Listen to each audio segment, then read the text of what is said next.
evening, everybody. Hi, good evening. Let's call the meeting to order. Welcome to our regular town board meeting. It's August 12th. Would everybody please stand for the pledge? I pledge allegiance to the flag of the United States of America and to the republic for which it stands, one nation, under God, with liberty and justice for all.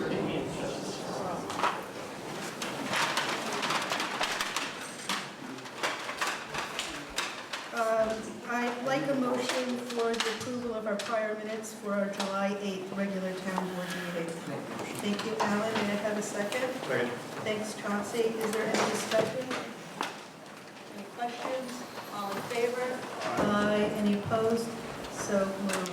I'm going to go slightly out of order tonight. We have a presentation from the Citizens Climate Lobby on the federal carbon fee tax.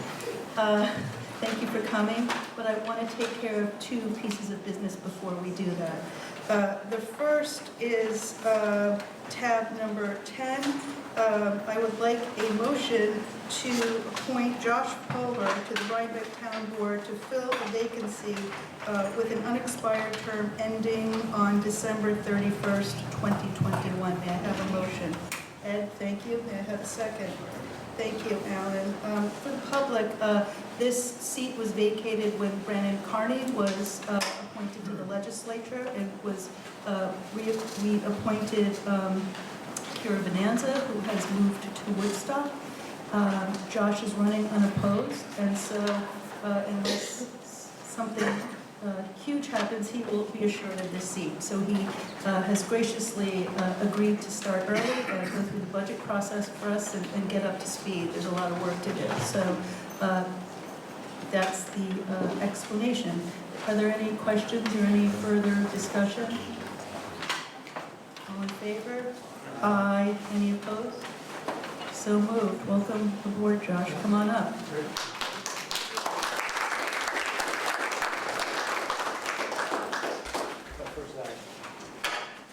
Okay, you're going to sit here. Oh, you're going to sit here? Okay. Thanks.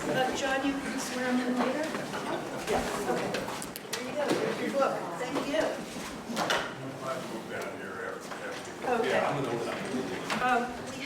We lose Warren to Hyde Park in a bit. So the other thing that I wanted to do before we discuss the carbon fee is tab 16, resolution 2019-197, commencing the local law adoption process for a local law to be numbered of 2019 entitled A Local Law Amending the Town Code Chapter 125 Zoning in the matter of clarifying commercial solar installation screening requirements for rooftop applications, providing guidance on when screening is required, and setting forth regulations for guiding screening requirements. May I have a motion?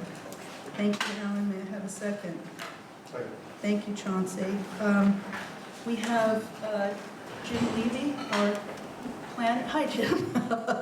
Our planner here who wrote the law, and I'd love for you to come up and give us a brief with the law in conjunction with our attorney, a brief description on what we were aiming to achieve with the law.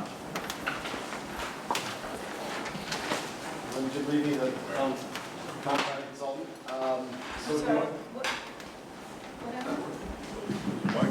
Yeah. So this local law is an amendment to the town zoning code where we're looking at the supplementary regulations related to solar energy systems. And we worked with the zoning review group over the course of several months to come up with a draft idea of what we would like to do related to obscuring solar power plants as they relate to commercial installations. The draft before you has definitions of what, or has recommendations, I should say, specifics of what it is we'd like to do related to the solar energy systems for Chapter 125, Section 125.47. That specifically relate to solar installations on angled roofs and on flat roofs, and what type of obscuring it is that we would like to see there. So this is not screening, it would be obscuring, and how we would obscure the view of those installations on roofs. No. Does anybody else have any questions? Do you want to add anything on? Just need a date for the. We need to set up a scheduling public time. hearing? And this has to be, it's a type 2 action under seeker, so we don't require an environmental review, but we do have to refer to our planning board for its recommendation and to county planning for its recommendation. Can we schedule our public hearing for, where's John, for our next meeting in, what is it, September 9th? That's what's in there. Okay, well, then that's good. September 9th? We'll schedule a public hearing for 6 PM on September 9th. What time is it? 6 PM. Thank you. Jim, thank you. Thanks, Jim. Excuse me, can I respond to? No, not yet. Thank you. I'd like to respond to this proposal because what Mr. Levy presented at the June 3rd zoning review committee. Can you, we have an open motion on the floor, it's fine. Why don't you come up and make,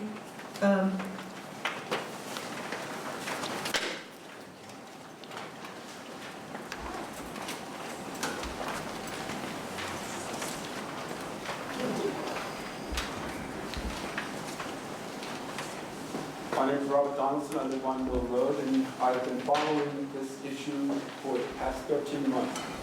At the zoning review committee meeting back on June 3rd, Mr. Levy presented a report, and in it described the type of screening that would be applied for commercial solar rooftop arrays. We were led to believe, at the end of that meeting, that this proposal that was approved and ratified by the committee made up of members of the planning board, the zoning board of appeals, the zoning enforcement officer, and the town planner, Mr. Levy, that this would be presented to the town board to be handed over to the town attorney, Warren McClancy, to be submitted to the town board in a final report for approval to come to the public comments session. The report that was approved on June 3rd with the report that Mr. McClancy prepared is different. The report that the town attorney handed you tonight does not comport in the wording with what was approved back on June 3rd. Certain clauses, especially seasonal plantings, that would provide all year-round screening, was omitted in Mr. McClancy's report.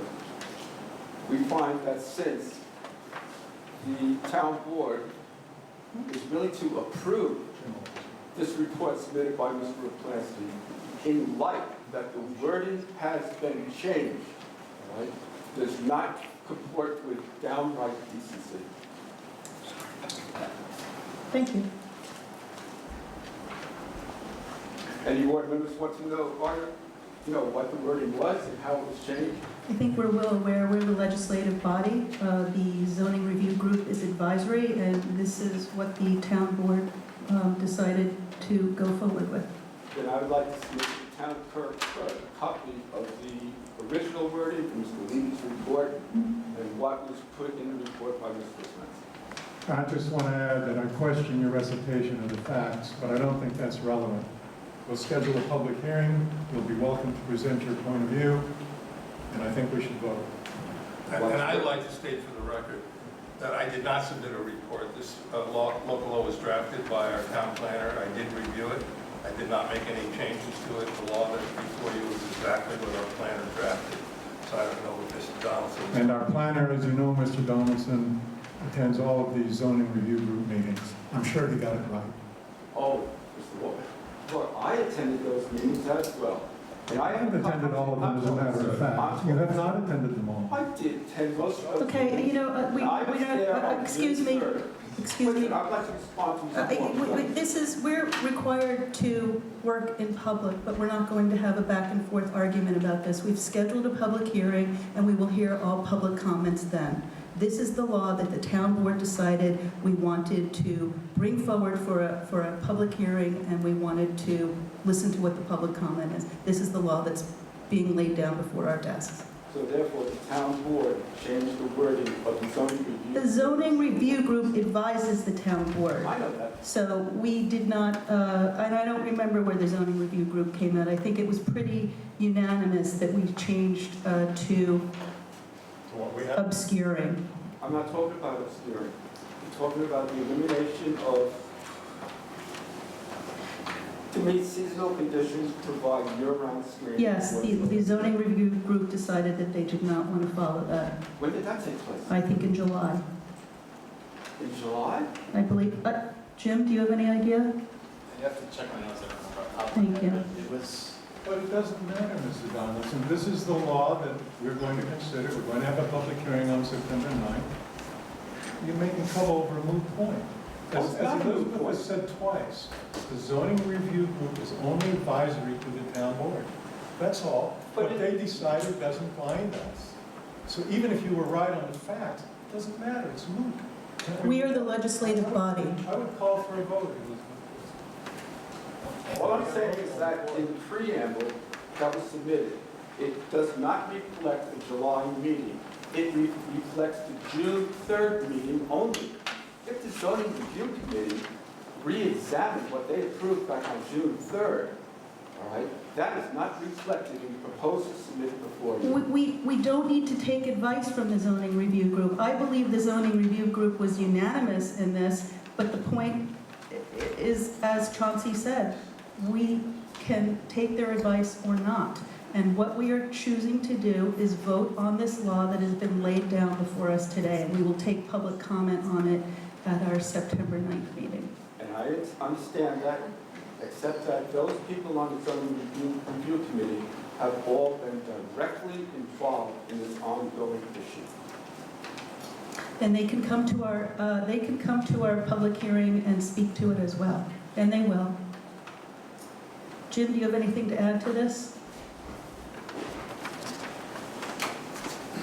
the only thing I guess I would add is that the discussion of what was in there and what is not now was a recommendation that I had made based on research that I had done, that I presented to the zoning review group. Somewhere along the line, we decided that that language was going to change slightly and be modified.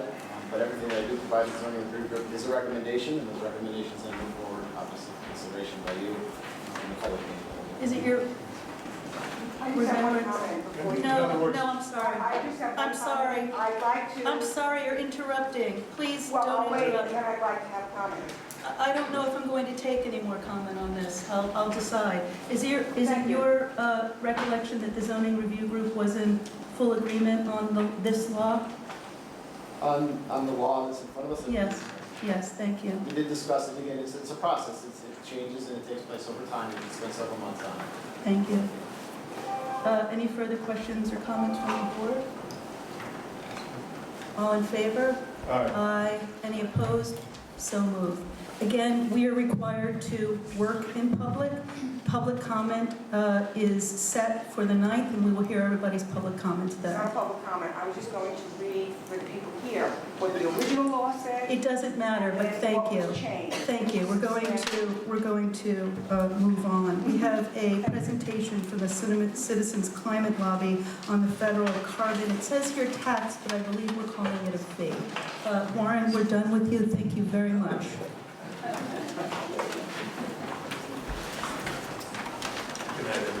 Thanks, Warren. You can use whatever you like. You could sit.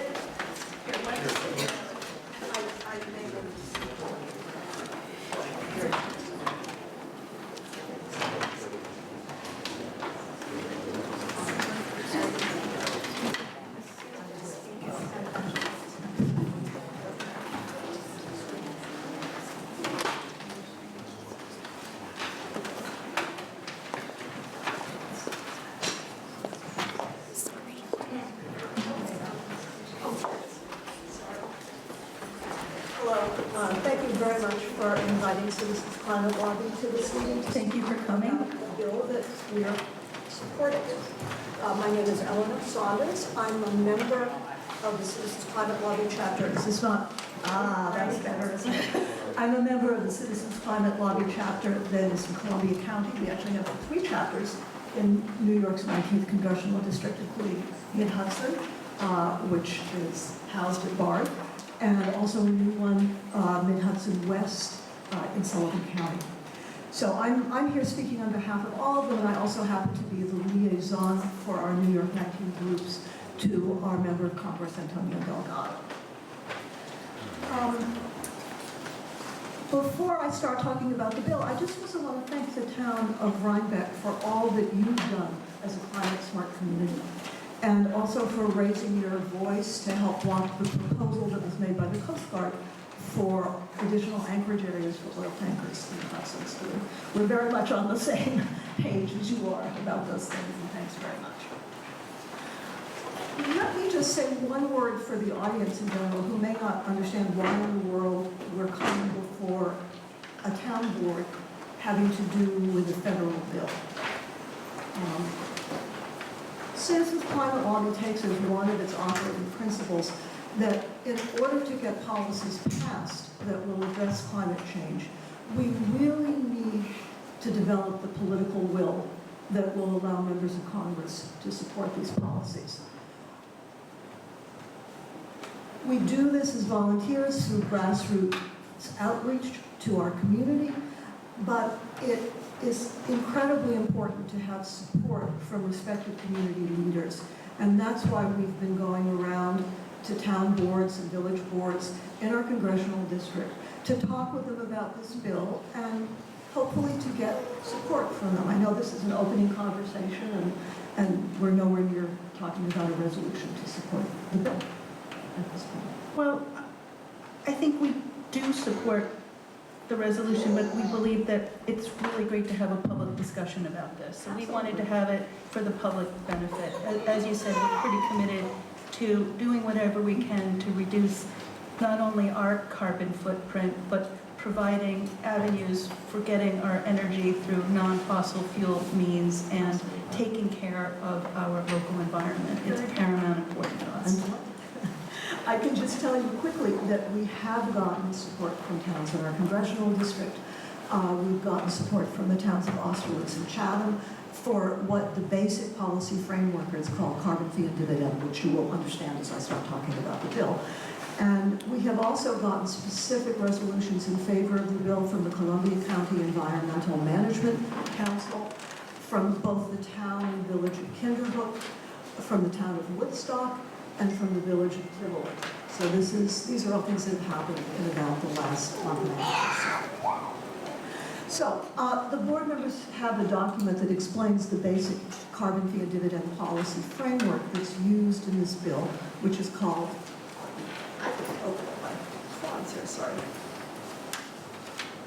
which is called the Energy Innovation and Carbon Dividend Act. So,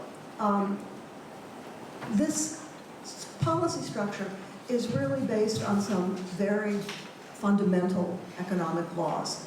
If you want people to buy less of something, as long as there's a suitable substitute for it, you raise the price, basically, and the demand will drop.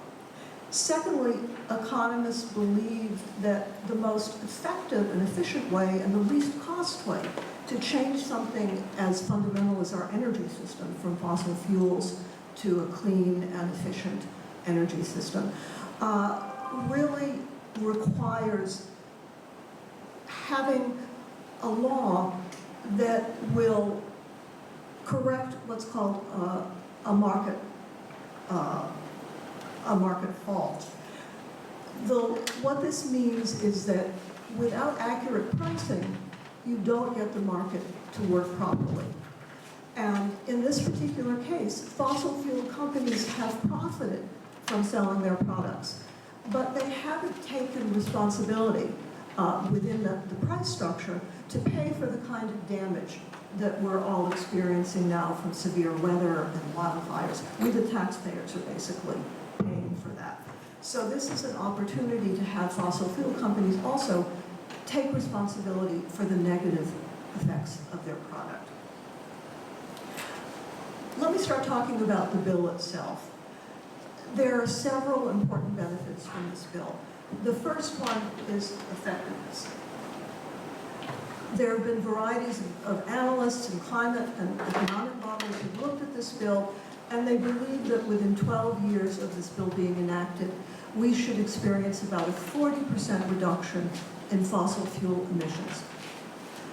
This happens by putting a fee on those emissions The bill that we're supporting starts at a fairly modest fee of $15 per ton of greenhouse gas emissions. And it will raise that fee by $10 a month until we reach certain benchmarks that are part of the bill. The ultimate goal is to reduce our carbon emissions 90% by the year 2050.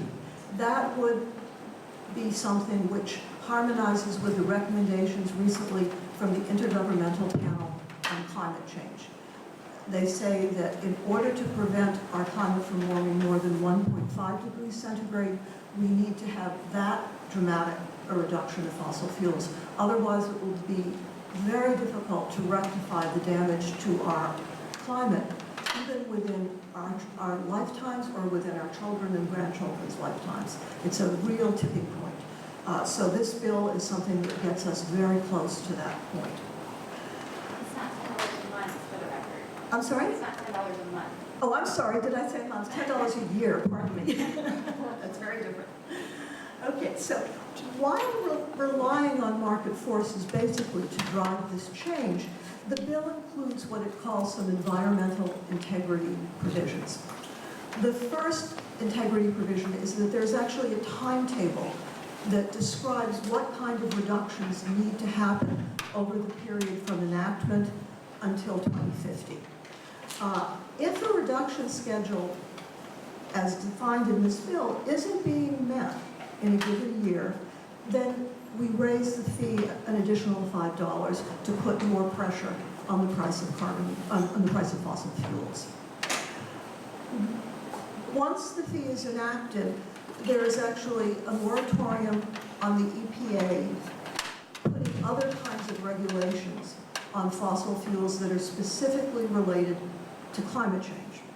That doesn't mean the EPA gives up its authority to regulate fossil fuels in all kinds of other ways. They currently regulate fossil fuel for energy efficiency. That can continue. They currently regulate fossil fuel generally for air and water quality. That can continue. They currently regulate fossil fuels for reasons of heating efficiency, for reasons of transportation efficiency. All of these kinds of regulations can continue. It's just that the bill says for the first 10 years, the EPA will not put sort of two sets of regulations on fossil fuels, the market-based one and additional regulations. However, another environmental integrity provision says that if by year 10, the market alone is not sufficient to reach these different benchmarks of emissions reductions, then the EPA will have the power to start adding more regulations specifically for the purpose of reducing climate change. This is an important provision because right now there is actually no law that allows the EPA to regulate for climate change. There's a Supreme Court decision that was made about 10 years ago that says it is all right if they can show that it's dangerous to let the carbon emissions continue at a given level. But as we know, the Supreme Court can change its opinion, as it has in many ways recently. So this law would actually be the first one that formally enacts through Congress EPA's ability to regulate these emissions if the market plan alone is not succeeding.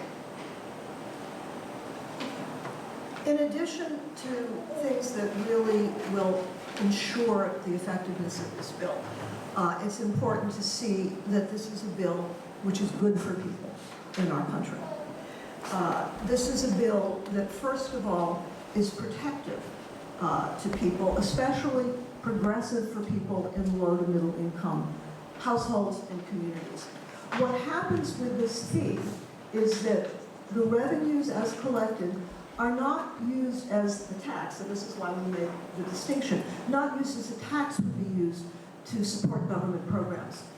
They're actually returned in monthly dividend shares, one per adult in a household, 1/2 per child in a household, as a way, first of all, of compensating us, the taxpayers, who are having to pay a heavy bill for the kind of climate damage we're experiencing. And second of all, it's something in particular to make it easier for households to adjust to increases in cost because of the fees. Just to give you a quick example, as you can see up there, in year 10 of such a policy, a family of 4 would have over $3,400 extra in their pockets, if particularly they're in low to middle income brackets. This is a combination of the dividends themselves in relation to what would be left over, taking into account the increases in fossil fuel prices, and also the fact that a policy like this is going to stimulate a lot of economic growth and new jobs as more clean energy technologies and industries grow in response to the policy. Beside the money that families will get, this is also a policy that will increase jobs because of that economic stimulus. Fossil fuel jobs are pretty much limited to a certain number of states where these products are mined or they're processed. Things having to do with energy efficiency and with clean energy can be manufactured and installed anywhere in the country. And in fact, a lot of the work on clean energy, such as energy efficiency retrofits to buildings or installation of solar panels on rooftops by necessity, happen in local communities. So much of the economic benefits and the job benefits that come with a policy like this will really accrue to local communities. Oops, I missed something. I missed that. Finally, this is a bill that will improve public health. Fossil fuels are not only something that creates global warming, there are also many products of burning fossil fuels that are things which harm public health.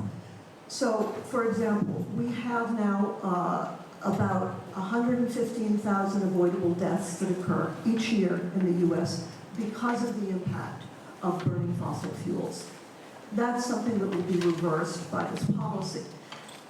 Beside the avoidable deaths, there are also many more episodes of acute illnesses that increase the cost of our healthcare system. People who are particularly vulnerable to these pollutants include the very young, the elderly, and people who have chronic cardiac or respiratory conditions. Also, we know that there are insect-borne illnesses like Lyme disease, like Zika virus, that have begun spreading in part because different areas are now warm enough to be able to be hosts for these diseases and these pests. Finally, the last thing I want to say about the bill is that it has elements in it that appeal to both Democrats and Republicans. We feel at Citizens Climate Lobby that this is very important because in order to have a durable policy enacted, we need to have people from both sides of the aisle buying into that policy. For Republicans, this is a policy which is largely based on market forces rather than on complex regulations that Republicans see as onerous and see as growing government more than they like. Additionally, the business world, including fossil fuel companies, get predictability from this policy. We know where it starts. We know how much money is going to be added on as a fee on emissions from fossil fuels. And this means that business can make plans and can change their investments over time in order to be able to transition without shocking the economy as we replace fossil fuel energy with clean energy. For Democrats, this is a strong plan for mitigating climate change, and it becomes a federal law, not simply a regulation or an executive order or even a Supreme Court decision that can be reversed. It's a fair and progressive policy in terms of how it affects people in different income brackets and different communities. It improves public health, it grows jobs, and moreover, it's basically a powerful lever that will accelerate and amplify the effects of any other policies that there might be against climate change. We as Citizens Climate Lobby aren't saying this is the only policy that's needed, but we're saying that this is a policy which lays a foundation that can be complemented by other policies as needed over time, and will make those policies more cost-effective because of its presence. So this is what I want to explain to you about our bill, and I'm happy to answer any questions. Thank you, Eleanor. Thank you, Anne and Lori, for coming. Just for the public, for the town board, I just want to reiterate that this would be really just a memorializing resolution for us to say that we are in support of a bill that's before the House. What is it, Bill 790? 763. 763. It requires no action on our part. It is just to sort of undermine our commitment as a climate-smart community to recognize the need for a carbon fee as among the other tools that are in our toolbox for reducing our carbon footprint. Is this something that you're all generally in agreement for? Can I bring it forward at our next meeting? Great. We will have a resolution for presentation at our next meeting to memorialize. I think we have a question from the, yes, sir. I was wondering, given the fact that we've recently seen how Volkswagen basically cheated on emissions Right. for 10 years, what money is in this bill for policing and finding out exactly what the emissions of any particular industry or factory are? I'll tell you, we have two things that are advantageous in this bill. One of them is that unlike the air pollution policies that it has to do with automobiles, that requires that every automobile owner take its car to a station and get the emissions checked. This bill actually puts a price on carbon per ton of emissions for any given fuel, and it assesses it to the fossil fuel companies themselves. So, I'm all for the bill, but how are you going to police it? right, but what I'm saying is that currently, when fossil fuel companies sell their product on the market, they report what they're selling to the government and have to pay various sorts of taxes on that money. The same kind of reporting, which includes how much of a given fuel they've mined or they've gotten from the wellhead, or how much they're selling it to the economy, all of that currently gets reported. And that's really one check on whether this bill is going to be enforceable or not. It is much easier to enforce because once you go from the fossil fuel companies, and it's really under 2,000 entities that we have to deal with for this. Once you get past that, for the rest of the economy, the question is how much of that price that the fossil fuel companies pay will get added to their sale price. And therefore, how much will it increase the cost of electricity, the cost of gasoline, the cost of products that get manufactured in a fuel-intensive way.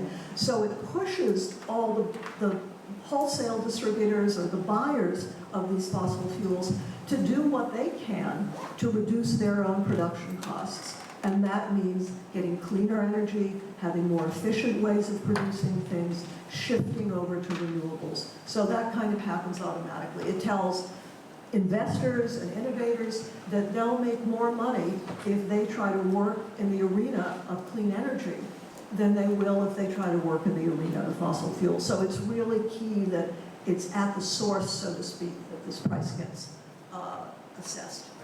Thank So you. when you say the source, do you mean when they're extracting it from the ground, or when they're selling it to a refinery, or when they're selling it to, say, the power plant? I'm a little bit confused as to where the fee is incurred. Right. So for coal, it tends to be at the mine, and that's where the coal companies report what they've extracted to companies, to the government rather, for tax purposes. For gasoline and oil, that's at the refinery. So it's the refineries that would be telling the government how much fuel they've refined and what they're selling, and even what the greenhouse gases are contained in that fuel, because there are differences among different fuels. For gas, there are processing facilities before the gas gets put in the distribution system, and that's where the gas pricing would occur. Does that seem Yes, the fee is incurred by the people purchasing it, not the people extracting it, is what you're saying. Because if you're, are you charging the refinery, or are you charging the extractor? You're putting the price on which is sort of the best place to do it in the economy.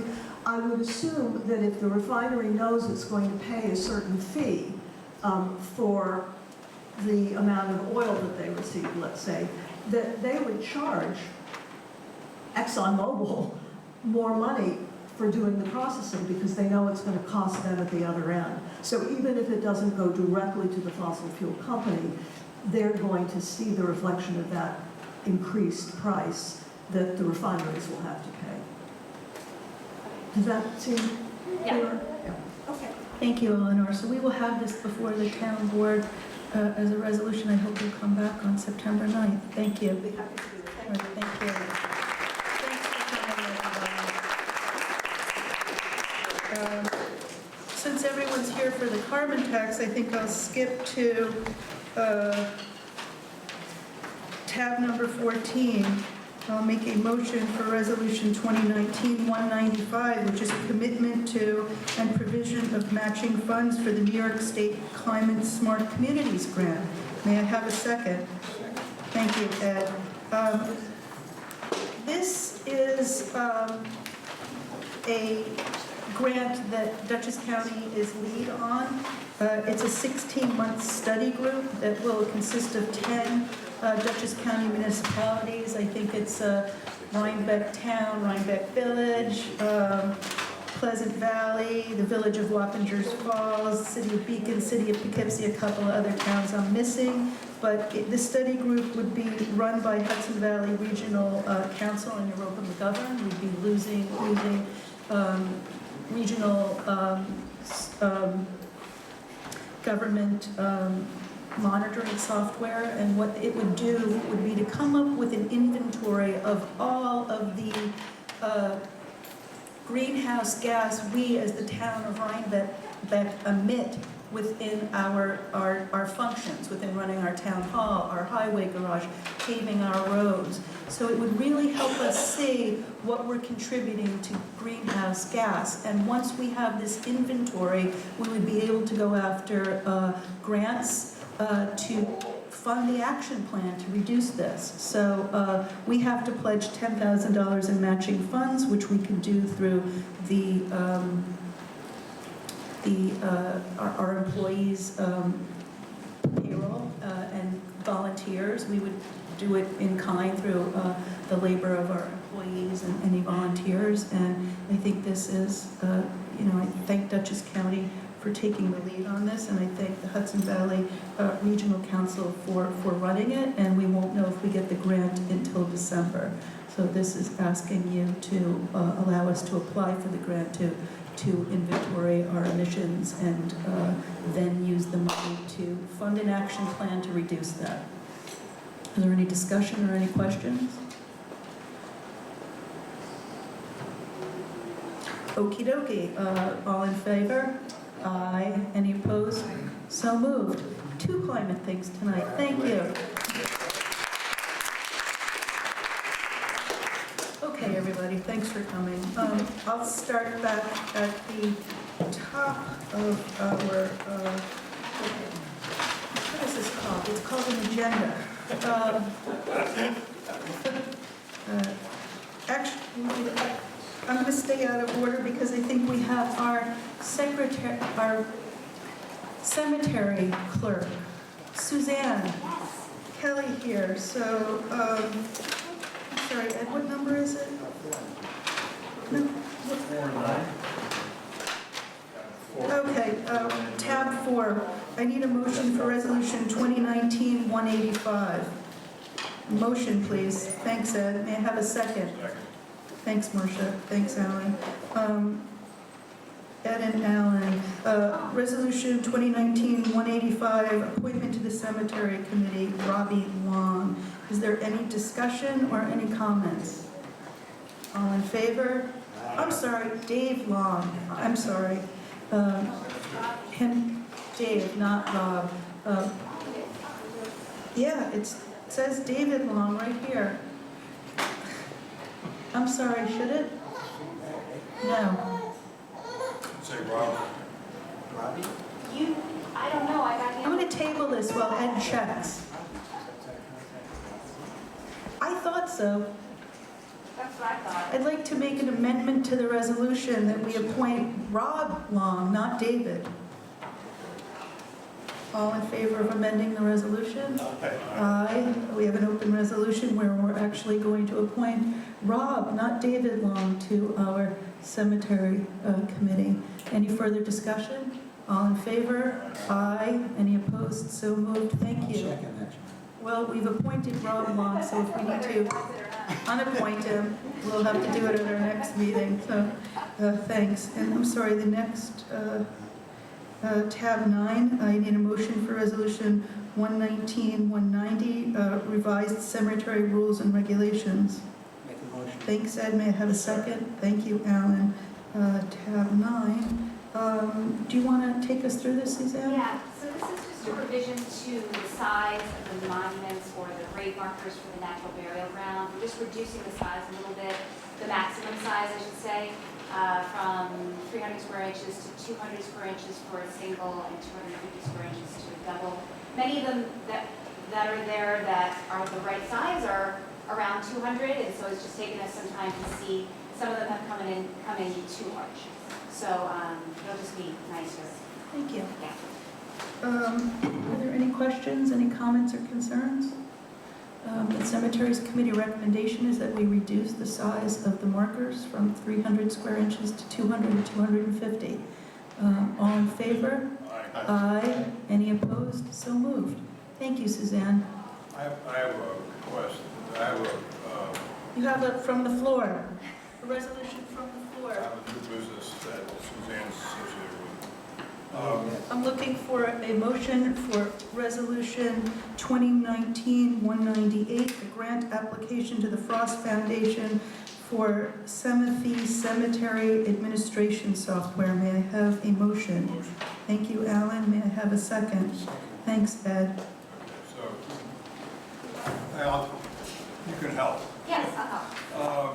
The town cemetery records are currently on paper or scattered all over the place, and we've looked around for cemetery management software, and have determined that the Semify company has the best software to track, manage, locate, sell, it does all the. This is exactly what we've been looking for. Instead of things being in card files and on maps, this would put all of our deeds, map all of our, this is fantastic. It would connect the maps to the data. Right now we have maps that are separate Yeah. from the data, so, and also it would give the public access We could have to this some all. of the information so people could search and they could go out to the cemetery. Could people themselves. see where And they their could see loved ones or people are exactly. buried and which plots are Exactly. available? Not which plots are available, I don't know if we want to make that public, but we can make as much public as we want, yeah. Will it also serve as the natural burial ground? It will, Fantastic. yeah. How much is the software? It's the initial cost is $5,000, and the maintenance fee every year is $790. Who would populate the software? Who would put all the information in there? We'd have to figure out how to do Well, so, you mean how do we get the data into it? So we have, right now, like Alan said, most of our information is in card catalogs and old ledgers, but we do have a database from the 1970s, so that database would be the initial upload, and then we would have to manually enter into some kind of spreadsheet over time, maybe over like a few years, the data, the extra data. So I would do this, maybe we could get some volunteers to do it, I don't know, we haven't figured that part out, and then the company would upload that for us as well. So you could do some of it, we could hire somebody, we could get Yeah. volunteers, but Depends how quickly we want to get you would done. be overseeing it. Right, yeah. Thank you. Any other questions from any board members? I just want to say, Oh, I spoke this afternoon to the people that run the company, and they are legitimate and competent, and I'm satisfied. So does the software get upgraded? Yeah, Over time? they're basically, the person that runs it is the son of a family that owns cemeteries, so he knows the business.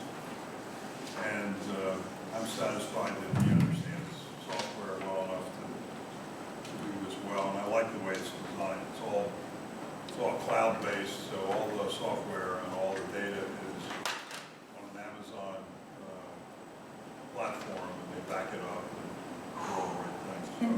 if you guys like it, this is what we've been looking Yeah, for, and so Suzanne thank is, you. You know, you're satisfied with all the funds. Yeah, I mean, the great thing about this company that we decided to go with is that they're really geared towards smaller cemeteries. Most of the softwares that are out there are much more expensive. This is great, this is exactly what we've needed, so thank you and the cemetery committee and Alan for putting it together. Spend an hour All on right. it. Any further questions or comments? Yes. What this, When's next cemetery meeting? September, the first Monday in September, which I cannot remember. and what this. Sorry, the first Thursday in September. What does that have to do with anything? The resolution authorizes Suzanne to write a grant request to the Frost Foundation for $5,000. Are you, So that's what this resolution does, and then we'll have to approve the grant, then. yeah. Right. Thank you. Thanks. Thank you, Suzanne. Any further discussion, comments, questions? All in favor? Aye. Any opposed? So moved. Okay, thanks. Okay, are we back on track, or does anything? Back on track, thank you. I'll make a motion for Resolution 2019-182 for budget transfers and amendments. May I have a second? Second. Thank you, Chauncey. Are there any questions or any comments? All in favor? Aye. Any opposed? So moved. I will make a motion for Resolution 29-183 for our preliminary accounts payable abstracts, 101 checks totaling $249,885.62. May I have a second? Thank you, Alan. Are there any questions, comments? All in favor? Aye. Any opposed? So moved. I will make a motion for Resolution 2019-184 for our capital projects abstracts, 4 checks totaling $10,495.50. May I have a second? Second. Chauncey? Thank you. Any further discussion or questions? All in favor? Aye. Any opposed? So moved. I need a motion for Resolution 2019-186 for a recreation refund request. Thank you, Alan. May I have a second? Second. Thank you, Josh. Was that Josh? Thanks, Josh. Well done. Any discussion? All in favor?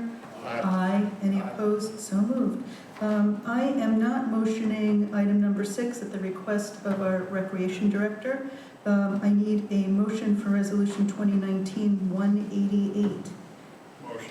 Thank you, Alan. May I have a second? Thank you, Ed. Is there any discussion or any questions? All in favor?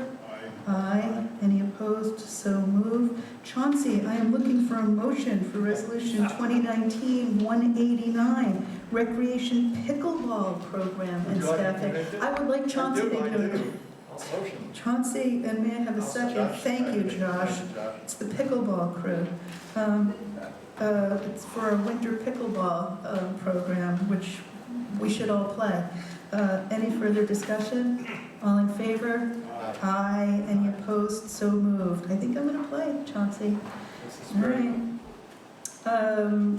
I need a motion for resolution, this is tab 11, resolution 2019-192, authorizing highway superintendent to advertise for our 2020 material bids. Motion. Thank you, Alan. May I have a second? Thank you, Ed. Is there any discussion? All in favor? Aye. Any opposed? So moved.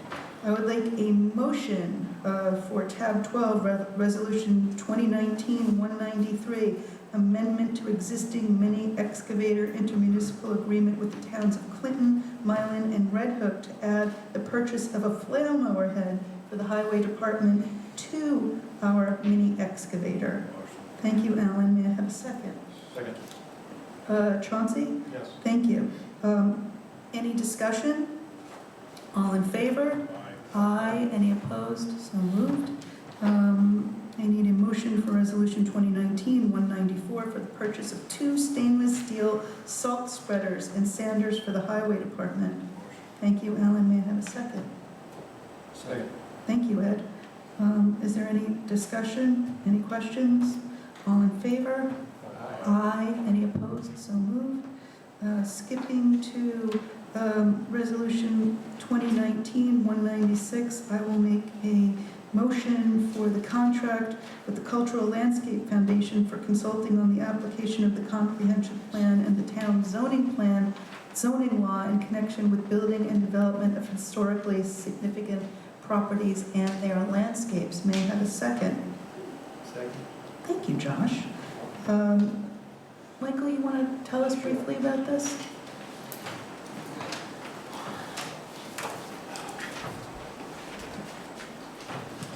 As you all know, we have a number of significant projects before the planning board, three of which are in our National Register of Properties and States. One of the things that they've been designated for are the landscapes that were created when these things were first built and were first working. In our zoning law, one of the things we're required to consider when we bring site plan review for redeveloping these places is the landscape, the value of the landscape, the different traditions, the different aspects of those things, which actually are part of historic preservation. We also, in fact, I think when we were first doing the comprehensive, we had an open space plan, and we basically had significant view sheds, things such as fields, some of the different hillsides we have, just the different things that, make Rhinebeck we're trying to preserve. And as we get more and more development pressure, it becomes more and more important to try and preserve these things. And the planning board realizes we really don't have any training in this aspect. We do environment, we do wetlands, we do historic structures, but the actual landscapes that actually make Rhinebeck, and make this the real community people want to come to, we really don't have a lot of guidelines, a lot of information exactly how to assess and how to go about working with developers to preserve what is really valuable in these properties, while at the same time allowing them to do what they choose to do with the properties to the extent that we feel is properly balancing the public need and their need as well. So what a couple of members of the planning board have a good deal of experience in this, Kathy Hammer and Melody Moore, in dealing with this. Melody certainly, she was for years the supervisor of the Mills Estate down in Statsford. And there's a gentleman, Charles Birnbaum, who apparently worked with the Park Service and basically wrote the book on how to go about assessing landscapes to find out what changes could be reversed back, what changes couldn't, how to try and preserve these things. And what we would like to do is ask him to come up and do a training session for our planning board. I think the ZBA, the town board, the CAB also should be part of this, and exactly how you go about doing this and how you work it into your plan. We'd also open it up to our neighbors. Yeah, I would like to see that done as well. How do we do this? How do we preserve what's important? As you probably know, a number of these states in a historic preservation 20 district, and I stress historic preservation. The whole point of doing 20 acres was to preserve these landscapes, to try to maintain them, keep them intact to the extent that we possibly could. We have two very large projects going on right there. We have another one going on another national landscape estate project plan, the old Daytop site that is going Hydrology. Hydrology, in this case, the landscape has been somewhat lost through the different uses of the property, but the bones are still there, and the developer actually in this case is doing a very good job trying to use old carriage roads and things like that for new structures, things of that sort, to the extent possible, preserve what this place looked like way back then. We need help on the planning board. So basically what we're asking for is the town board to, and I don't have the amount here on this. I think I've asked for $7,500 to be transferred from our part-time contingency and to create a new line that's a historic landscape preservationist consultant. Say, we might, need to look at our law to make sure that it allows us to, I agree, we need some consultation, we need some expert advice on our historic landscapes. And we've been told this gentleman, I think he has started Nationally recognized. the, what's it called, the founder of the Cultural Landscape Foundation. In Washington, And, D.C. basically is considered to be the expert on this particular area. And being Rhinebeck, of course, we want the best. We want to make sure we're doing this well.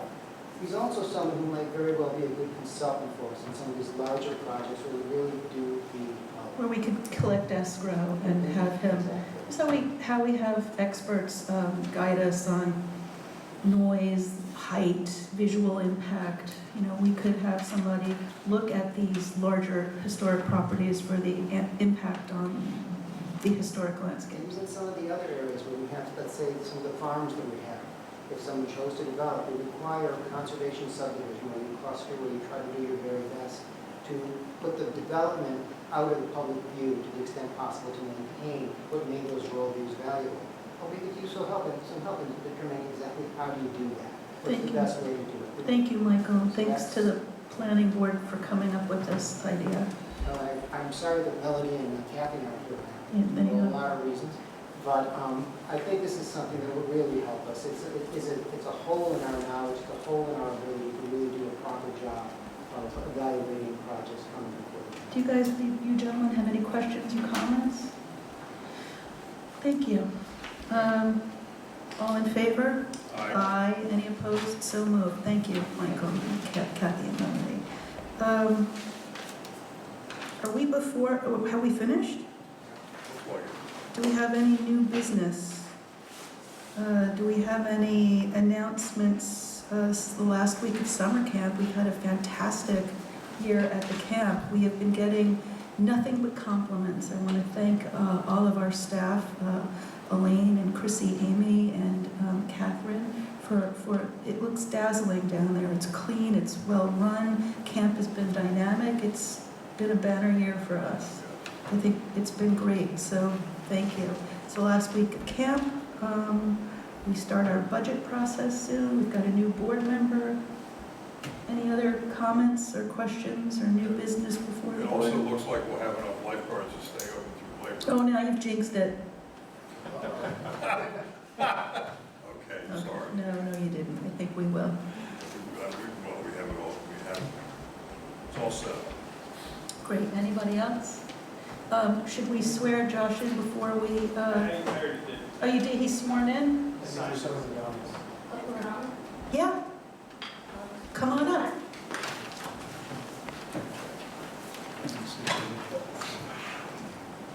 I'd like to give a shout out to our congressional leader who came into office the beginning of January, and in April co-sponsored a bill called the Family Farmer Relief Act of 2019, which passed the House on July 25th and passed the Senate on August 1st. And I find that so refreshing that a bill passes both the House and the Senate.